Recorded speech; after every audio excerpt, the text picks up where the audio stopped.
Précédemment, j'ai rappelé qu'un bon job, maintenant, c'est surtout un job dans lequel on est heureux. Pourquoi c'est si important aujourd'hui alors qu'il y a 20 ans, on n'en parlait pas? En tout cas, la réalité, c'est qu'il y a de plus en plus de burn-out au travail. La solution de Steve Jobs pour être heureux au travail et dans la vie, parce que tout est lié finalement, c'est de vivre de sa passion. Malheureusement, on a vu ensemble que même les médecins qui ont un métier passionnant et gratifiant tombent en dépression. Et que la raison, ce n'était pas les heures supplémentaires, mais plutôt l'envie de bien faire son travail et de prendre le temps de connaître leur passion. Le tout en respectant des valeurs éthiques et non celles du profit recherché par les hôpitaux. Alors que tout semblait perdu, et j'ai émis l'hypothèse du scénario hollywoodien. Chaque enfant ou ado que l'on a été s'est créé des scénarios de vie, et on a tous été influencés par des références, comme la famille, les amis, nos limites, nos préférences, nos perceptions, etc., etc. Le problème, c'est que si votre scénario hollywoodien n'a pas été mis à jour aujourd'hui alors que vous êtes un adulte, forcément, il y a une différence entre ce que vous attendiez du monde du travail et la réalité, parfois cruelle et cynique. Pour étayer mon hypothèse du scénario hollywoodien, je vais analyser pour vous le film Fight Club et la série Breaking Bad. Et je vais vous expliquer pourquoi vous êtes malheureux au travail, mais aussi dans la vie de tous les jours avec ces deux exemples. Je feuilletais des catalogues en me demandant quel genre de salle à manger me définit en tant que personne. Voilà ta vie, et tu la gâches une minute après l'autre. Monsieur White? Monsieur White? Oui. Vous avez compris ce que je vous ai dit? Oui. Cancer du poumon, inopérable. Je m'appelle Nathan Milécan, je suis l'investisseur qui s'accomplit personnellement grâce à ses investissements immobiliers. Et tu es en train de regarder la deuxième vidéo d'une série de vidéos sur la souffrance au travail. L'objectif de ma chaîne, c'est vraiment de vous aider à vous épanouir et avoir une vie qui vous inspire. Tout ça, c'est possible grâce à l'immobilier. Alors, si vous voulez être fier de vous et avancer vers la liberté financière, je vous partage gratuitement mon guide épique pour se lancer dans l'immobilier dans la description de cette vidéo. Bon, il est temps de rentrer dans le cœur du sujet et on commence tout de suite avec la série Breaking Bad et son héros Walter White. How long do you think that would take? Breaking Bad est une des séries les plus ouf que je connaisse. Je pense que toi aussi tu as dû la voir. Celui qui nous intéresse, c'est le héros forcément, Walter White, celui qui va devenir un baron de la drogue. Mais avant de devenir le grand méchant que l'on connaît tous, il y a le premier épisode dans lequel on voit bien que dans son travail et dans sa vie, ça ne va pas du tout. Mais pas du tout, du tout.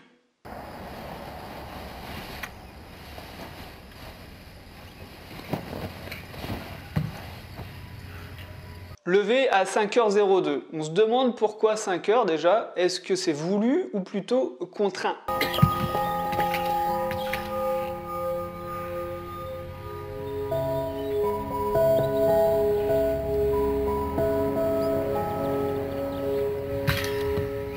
En fait, il fait du pseudo-sport dans sa chambre tout seul.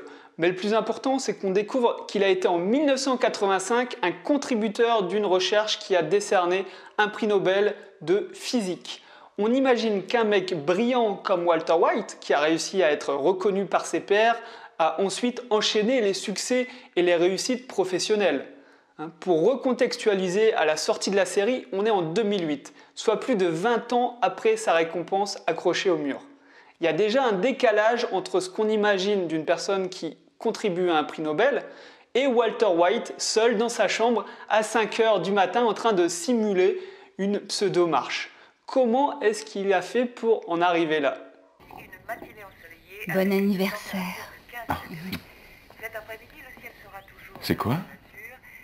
Ça, c'est du bacon végétarien. Aujourd'hui, c'est son anniversaire et on voit bien qu'il ne s'était jamais imaginé manger du bacon bio vu sa tête.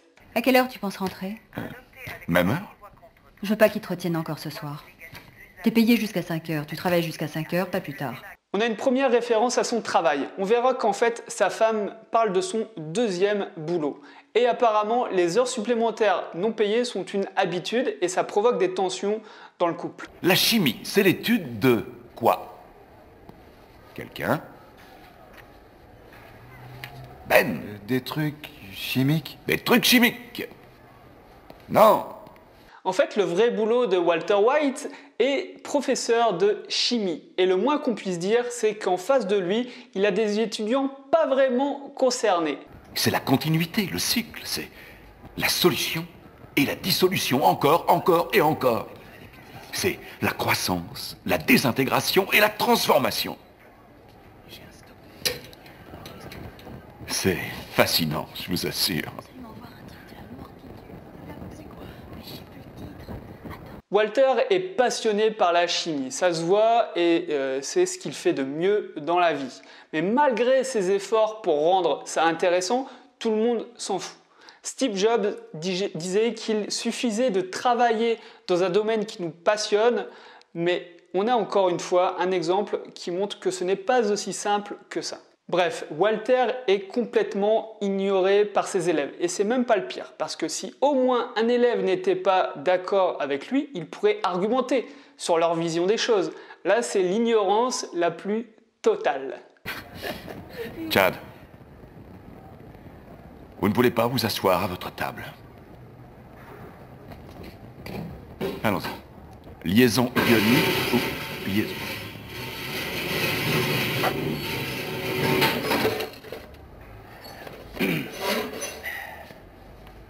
Je vous remercie. Je pense que Walter n'avait jamais imaginé devoir faire de la discipline dans ses cours. Pour lui, la chimie est tellement passionnante que c'était inimaginable.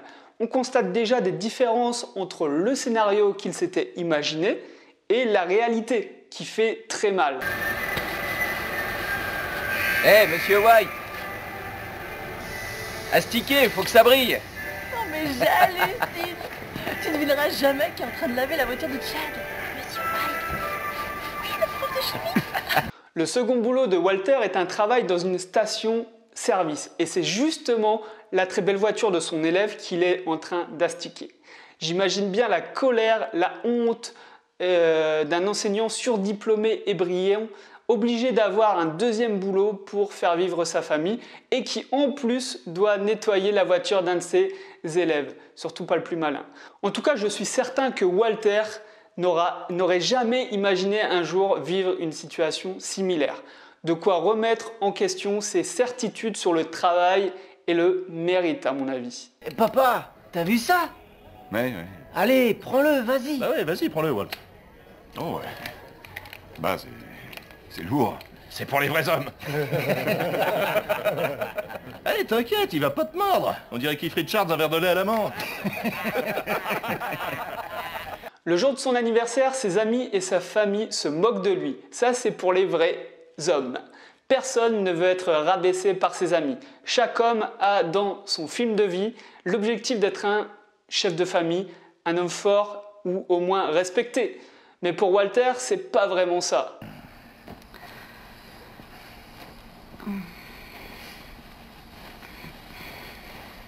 Tu fais quoi? Je dois te dire, c'est ton anniversaire. Il se passe quoi là-dessous? Fais voir.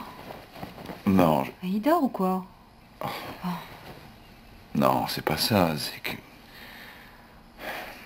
Pour moi, c'est plutôt la conséquence de son mal-être. Le sexe, c'est pas que physique. Si la tête et l'envie n'est pas là, on voit le résultat. Vous avez compris ce que je vous ai dit? Oui. Cancer du poumon, inopérable. Je suis désolé. Je veux seulement être sûr que vous avez compris. Dans le meilleur des cas, avec une chimio, je vivrai peut-être encore 1 ou 2 ans. C'est la scène qui va faire basculer la vie de Walter White. Après avoir appris qu'il lui restait 1 à 2 ans à vivre, il va enfin mettre à jour son scénario hollywoodien. Il va actualiser toutes ses références et prendre des décisions pour arrêter de se faire marcher dessus et de subir sa vie. Walter va dire à son boss de la station de lavage de se faire foutre. Allez, grouille. Va te faire foutre, Bogdan. Quoi? J'ai dit va te faire foutre! Toi et tes énormes sourcils! Va te faire foutre! Laisse-moi ça, connard! Ouais, carrément. Ensuite, il va frapper un élève qui se moque de son fils handicapé. J'ai chié plein de bobo pantalon.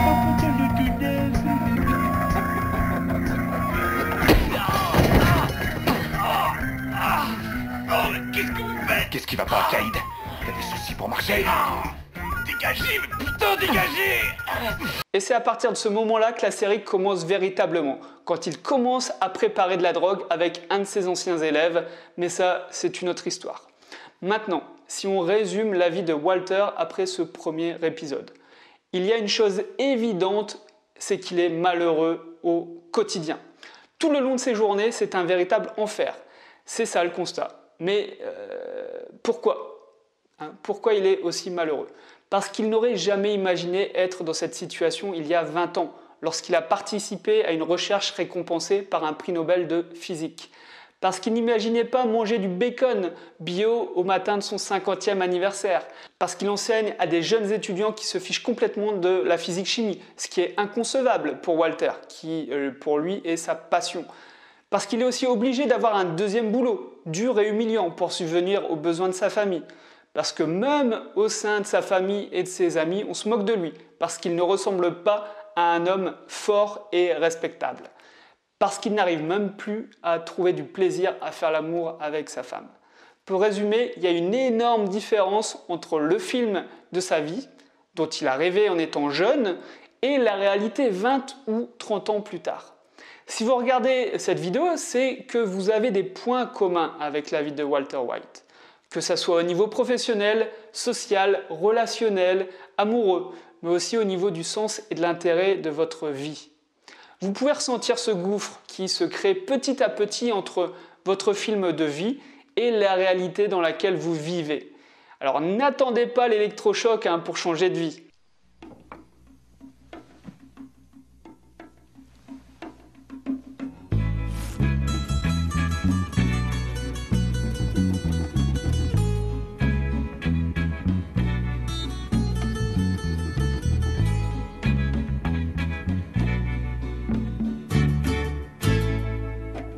Walter White a dû attendre d'attraper un cancer pour mettre à jour sa vision du monde et reprendre sa vie en main. En ce qui concerne la maladie, c'est un fait. Être malheureux dans sa vie et dans son travail va jouer sur vos états de santé. L'histoire de Walter est en fait assez commune, alors pas forcément dans cet extrême, parce qu'il devient quand même trafiquant de drogue, mais ce que je veux dire, c'est que des anciens malades qui ont changé de vie après leur guérison, il y en a des milliers. Que ça soit avec une reconversion pro, un changement de partenaire amoureux ou tout simplement une autre vision de la vie. La maladie agit souvent comme un signal d'alarme pour vous dire stop. Stop, il faut arrêter ou il faut changer un truc dans votre vie. Il y a quelque chose qui ne va pas, c'est un signal. Alors surtout, n'attendez pas de tomber gravement malade pour agir et prendre des décisions. Moi, ce qui me permet de m'accomplir au quotidien, c'est l'investissement immobilier. Car ça me permet d'être fier de moi, de voir que je progresse année après année vers la liberté financière. Si ça vous intéresse, j'ai créé un guide épique pour démarrer dans l'investissement immobilier et enfin travailler pour soi et pas pour son patron. C'est dans la description de cette vidéo. Maintenant, c'est au tour du film Fight Club de nous livrer ses secrets. Film culte mais extrêmement controversé à sa sortie en 1999. Et ouais, ça fait déjà 22 ans qu'il est sorti. Pourtant, en le revoyant la semaine dernière, je me suis encore pris une grosse tarte dans la tête. Pourquoi? Parce que ce film te retourne le cerveau et les tripes, tout simplement. Film violent, mais toujours d'actualité, je pense qu'il restera vraiment intemporel. Je reprends l'histoire un peu plus tôt. Depuis 6 mois, je ne dormais plus. Je ne dormais plus. Je ne dormais plus. Je ne dormais plus. Avec l'insomnie, plus rien n'est réel. Tout devient lointain. Tout est une copie, d'une copie, d'une copie. Notre héros, c'est Edward Norton. Je vais l'appeler par son vrai nom d'acteur parce qu'on ne saura jamais son nom tout simplement dans le film. On sent clairement dans cet extrait qu'il a un problème. Il est insomniaque, mais pas seulement apparemment. Vous partez en province cette semaine. Faut couvrir les urgences. Ça devait être un mardi. Il avait mis sa cravate bleu vif. Vous voulez que je laisse tomber les expertises en cours jusqu'à ce que vous m'indiquiez quelles sont de nouveau priorités? Vos objectifs primordiaux, les voilà. Et voilà vos billets d'avion. Appelez-moi s'il y a un lézard. Il pétait le feu ce matin. Il avait dû se faire un lavement avec un grand café au lait bien fort. C'était la première rencontre avec son travail. Changement de plan. Son boss lui impose des nouvelles priorités du jour au lendemain. Norton est obligé de laisser tomber ce qu'il était en train de faire. Dans ton travail, tu as sûrement dû subir ces changements de directive. Dans ces cas-là, on a vraiment l'impression de décider de rien et d'être le petit soldat d'un chef dans un bureau. Pourquoi ? Parce qu'on ne te donne même pas toutes les raisons du nouveau plan. Et quand on ne sait pas pourquoi on fait les choses, c'est très dur de s'impliquer et d'être motivé. Pourquoi ? Parce que notre cerveau cherche toujours à rationaliser et donner une explication logique à ce que nous faisons en ce moment et à ce qui nous arrive dans la vie en fait. Comme tant d'autres, j'étais devenu l'esclave de l'instinct du cocooning Ikea. Si je voyais une nouveauté ingénieuse, comme une table basse représentant le yin et le yang, il fallait que je la possède. L'ensemble de bureaux Klipsk, le vélo d'appartement au Votrek, ou le salon au Machab avec le motif string à rayures vertes. On voit bien que Norton est le reflet de la société. Il a été formaté par la pub. Le scénario du film de sa vie a été formaté pour répondre à un certain standard. Métro, boulot, dodo. Travailler et acheter ce qu'on lui met sous les yeux. Pour soigner ses insomnies, Norton va se joindre à divers groupes de parole centrés sur des maladies et des troubles. Ce sont mes groupes et je les fréquente depuis plus d'1 an. Pourquoi toi tu le fais? Je sais pas. Quand les gens croient qu'on est mourant, ils écoutent vraiment ce que l'on dit au lieu d'attendre que ce soit leur tour de parler. Alors Norton le dit lui-même, il va dans ces groupes pour être écouté. Et ça, c'est un besoin qu'on a aussi en tant que salarié. Le manque d'écoute et le manque de prise en compte de ton avis sont une des causes de ta souffrance au travail. À quoi bon donner son avis et espérer être écouté quand on travaille dans une multinationale et que les directives sont données par un patron que l'on n'a jamais vu? On se réveille dans différents aéroports. Seattle, San Francisco, Los Angeles. On se réveille à Chicago, à Dallas, à Baltimore. On change de fuseau horaire, on perd 1 heure, on gagne 1 heure. L'enregistrement pour ce vol ne commencera pas avant 2 heures, monsieur. C'est votre vie, et elle s'achève minute après minute. Pour lui, c'est un recommencement sans fin. Qu'on soit lundi, mercredi, jeudi, c'est la même chose. Les minutes, les heures et les jours défilent sans qu'il se sente réellement vivant. Ça doit te parler, cette sensation que tu ne laisses pas de traces sur cette planète. Moi, oui. Et c'est la raison principale pour laquelle j'ai investi dans l'immobilier à 25 ans. Je voulais créer quelque chose pour moi. Pouvoir regarder derrière moi 1 an plus tard et me dire « Je n'ai pas perdu mon temps au boulot. J'ai fait quelque chose. J'ai laissé une trace. J'ai investi. Je peux vivre dans cette maison que j'ai achetée si j'en ai envie. » C'est cette sensation d'accomplissement et de fierté que je ne retrouve pas dans le salariat. Parce que tout ce qu'on fait est la propriété de votre employeur, de mon employeur. Par exemple, vous êtes chargé des relations clients. Vous augmentez la satisfaction des clients de l'entreprise. C'est super. Top. Ou par exemple, un autre exemple. Vous êtes commercial. Vous augmentez le chiffre d'affaires de l'entreprise. 1 ou 2 ans plus tard, qui se rappelle que c'était grâce à vous? Personne. Et là, on est dans le manque de reconnaissance le plus complet. À chaque nouveau voyage, toute une vie en miniature. Sachet de sucre à usage unique, gobelet de crème à usage unique, noix de beurre à usage unique, kit plateau repas, cordon bleu micro-ondé, shampoing 2 en 1, échantillon gratuit de bain de bouche, savonnette miniature. Les gens que je rencontre sur chaque vol sont mes amis à usage unique. À force de faire son travail, Norton a développé une vision du monde qui me semble assez intéressante, la vision de l'usage unique. Est-ce que toi aussi, ta vision du monde a évolué à cause de ton travail? Moi, je pense que c'est peut-être ça aussi qui peut te rendre malheureux aujourd'hui. Quelle image avais-tu du monde du travail avant et quelle image as-tu maintenant après quelques années de travail? Par exemple, tu pensais peut-être que le plus méritant avait le meilleur poste et le meilleur salaire. Malheureusement, tu as vite constaté à plusieurs reprises que ce n'était pas vraiment le cas. Et cet écart entre ce que tu attendais et la réalité te fait souffrir. J'étais technicien de rappel en usine. Mon travail consistait à appliquer une formule mathématique. C'est là que le bébé a traversé le pare-brise. 3 points. Une voiture neuve construite par ma société roule aux alentours de 90 km/h. La voiture se crache et prend feu avec toute la famille à bord. Question. Faut-il déclencher un rappel de ce modèle? Prendre le nombre de véhicules concernés, A. Le multiplier par le taux probable de défaillance, B.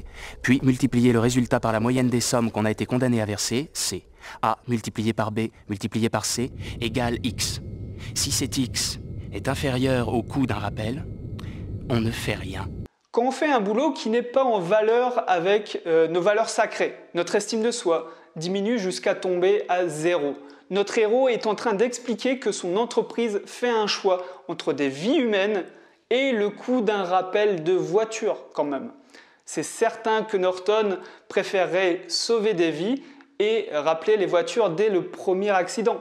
Mais malheureusement, ce n'est pas le cas. Ce n'est pas lui qui décide forcément de cette décision. Il est donc en opposition entre ses valeurs sacrées et ce que lui demande son entreprise. Et là, on est tous confrontés à ça dans notre boulot. Que ça soit quand on nous demande de mentir pour l'entreprise, ou quand votre patron vous demande de faire du travail rapide et de mauvaise qualité, alors que vous aimeriez faire un travail abouti. Chaque fois que l'avion faisait un virage un peu trop serré au décollage ou à l'atterrissage, je priais pour un crash ou une collision en plein air, n'importe quoi.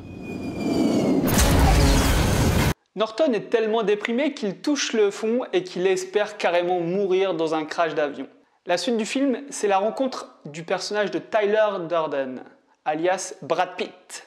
Et la création du Fight Club devient la seule chose qui compte pour Norton. Dans le temps, quand je rentrais chez moi furieux ou déprimé, je faisais le ménage dans mon appartement. J'astiquais mon mobilier scandinave. J'aurais dû me chercher un autre appartement. J'aurais dû marchander avec ma compagnie d'assurance. J'aurais dû être furax d'avoir perdu mon beau petit tas de merde. Mais je ne l'étais pas. Le lundi matin, la seule chose à laquelle je pensais, c'était au prochain week-end. Pourrais-je avoir l'icône de... Il a trouvé sa passion, celle qui donne du sens à sa vie. Ensuite, il y a plein de scènes cultes, comme par exemple... Je vois une génération entière qui travaille à des pompes à essence, qui fait le service dans des restos, ou qui est esclave d'un petit chef dans un bureau. La pub nous fait courir après des voitures et des fringues. On fait des boulots qu'on déteste pour se payer des merdes qui nous servent à rien. La question, vraiment, c'est qu'est-ce que tu t'étais fixé comme but? Allez, réponds-lui! Je voulais devenir vétérinaire. Les animaux? Ouais, les animaux, des tas de trucs. Des tas de trucs, oui, ça j'ai compris. Bon, alors tu vas devoir reprendre tes études. Les études sont bien trop longues. Tu préfères mourir? Non, non, je vous en prie. Tu préfères crever, ici, à genoux, derrière une épicerie à la con? Non, non, mon Dieu, non, ne tirez pas. Vous n'êtes pas votre travail. Vous n'êtes pas votre compte en banque. Vous n'êtes pas votre voiture. Vous n'êtes pas votre portefeuille. Ni votre putain de treillis. Vous êtes la merde de ce monde, prête à servir à tout. Norton va comprendre qu'il est Tyler Durden, et là, c'est le choc. Dis-le. Parce qu'on est la même personne. C'est ça.